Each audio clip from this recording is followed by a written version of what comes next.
tired of sounding like a textbook when you speak English? Let's fix that right now. A common mistake many English learners make is overusing the word very.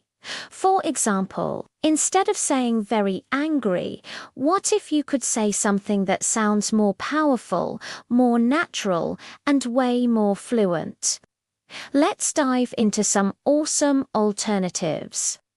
The first one is furious. When you say, "I was furious," it paints a much stronger picture than just very angry.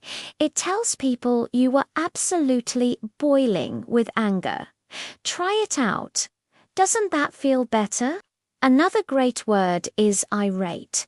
This one sounds a bit more formal and is perfect for professional or serious situations. For example, the customer was irate about the shipping delay. It shows a high level of annoyance and frustration. Using irate will definitely make you sound more sophisticated. Next up, we have enraged. This word implies that the anger has reached a point of almost losing control, like a raging fire. He was enraged by the injustice. It's a very visual and impactful word. It's perfect for storytelling or describing intense emotional scenes. See how much more descriptive that is. For a more informal, everyday situation, you can use livid. If your friend is really mad, you could say she was livid when she found out her car was towed. It's a common and natural-sounding word that native speakers use all the time. It's a great one to add to your daily vocabulary. And one more for you incensed.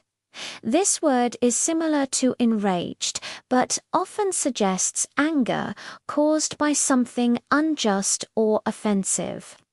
The community was incensed by the new policy. It carries a sense of moral outrage, which adds another layer to the meaning. So let's recap it. Instead of very angry, you can now use furious, irate, enraged, livid, or incensed. By expanding your vocabulary with these stronger, more specific words, your English will sound much more natural and expressive.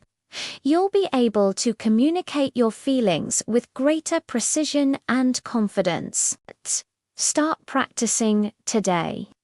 The next time you want to say very angry, pause and pick one of these new words instead.